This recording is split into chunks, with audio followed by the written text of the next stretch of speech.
There's no feeling more intense than starting over. If you deleted your homework the day before it was due, as I have, or if you left your wallet at home and you have to go back after spending an hour in the commute. If you won some money at the casino and then put all your winnings on red but it came up black. If you got your best shirt dry cleaned before a wedding and then immediately dropped food on it. If you won an argument with a friend and then later discovered that they just returned to their original view. Starting over is harder than starting up. If you're not ready for that, like if you've already had a bad day, then what you're about to go through might be too much. Feel free to go away and come back. I'll be here. Alright, thanks for coming with me on this trip. I'll understand if you have to take a break at any point. Just find a safe place to stop and quit the game. Don't worry, I'll save your progress, always, even your mistakes. This game is a homage to a free game that came out in 2002, titled Sexy Hiking. The author of that game was Jazuo, a mysterious Czech designer who was known at the time as the father of B games. And B games are rough assemblages of found objects. Designers slap them together very quickly and freely, and they're often too rough and unfriendly to gain much of a following. They're built more for the joy of building them than as polished products. In a certain way, Sexy Hiking is the perfect embodiment of a B game. It's built almost entirely out of found and recycled parts, and it's one of the most unusual and unfriendly games of its time. In it, your task is simply to drag yourself up a mountain with a hammer. And that act of climbing, in the digital world or in real life, has certain essential properties that give the game its flavor. No amount of forward progress is guaranteed. Some cliffs are too sheer or too slippery. And the player is constantly, unremittingly in danger of falling and losing everything. Anyway, when you start Sexy Hiking, you're standing next to this dead tree that blocks the way to the entire rest of the game. It might take you an hour to get over that tree, and a lot of people never got past it.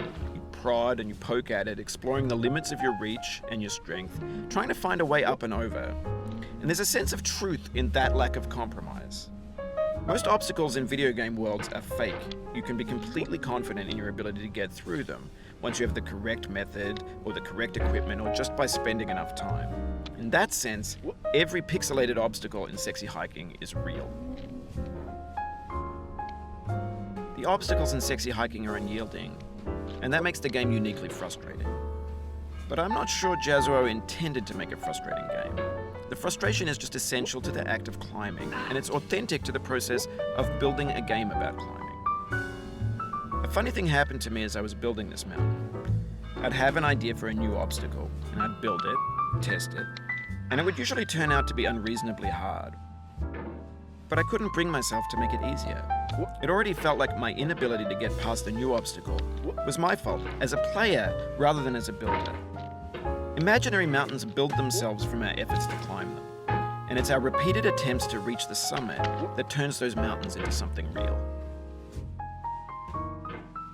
When you're building a video game world, you're building with ideas, and that can be like working with quickset cement. You mold your ideas into a certain shape that can be played with, and in the process of playing with them, they begin to harden and set until they're immutable, like rock. And at that point, you can't change the world.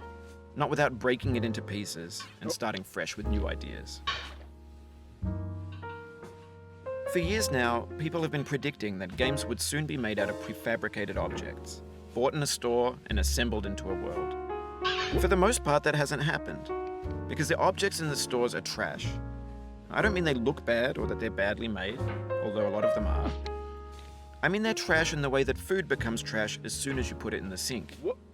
Things are made to be consumed and used in a certain context, and once the moment is gone, they transform into garbage. In the context of technology, those moments pass by in seconds. Over time, we've poured more and more refuse into this vast digital landfill that we call the internet. It now vastly outnumbers and outweighs the things that are fresh and untainted and unused. When everything around us is cultural trash, trash becomes the new medium, the lingua franca of the digital age. And you can build culture out of trash, but only trash culture. B games, B movies, B music, B philosophy. Maybe this is what digital culture is. A monstrous mountain of trash, the ash heap of creativity's fountain. A landfill with everything we ever thought of in it. Grand, infinite, and unsorted. There's 3D models of breakfast, Gen X's fanfic novels, scan magazines, green screen Shia LaBeouf, banned snuff scenes on LiveLeak. Facebook's got lifelike bots with unbranded adverts and candid shots of Kanye and Taylor Swift mashups, car crash epic failed GIFs, Russian dashcam vids, discussions of McRibs, discarded, forgotten, unrecycled, muddled, rotten, untitled. Everything's fresh for about 6 seconds, until some newer thing beckons, and we hit refresh. And there's years of persevering, disappearing into the pile, out of style, out of sight. In this context, it's tempting to make friendly content that's gentle, that lets you churn through it but not earn it.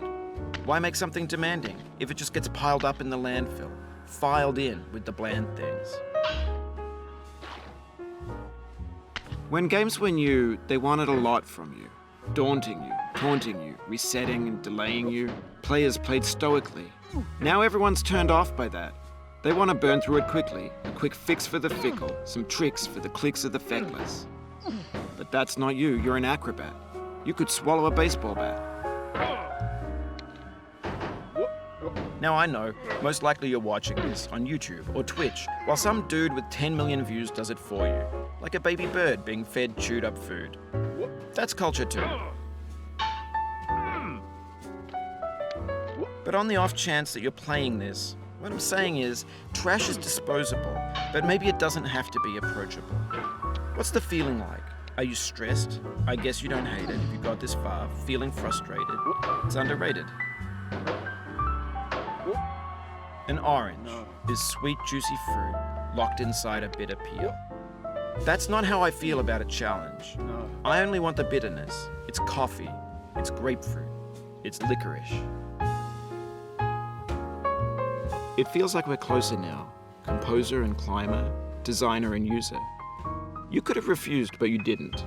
There was something in you that was hidden, that chose to continue. It means a lot to me that you've come this far, endured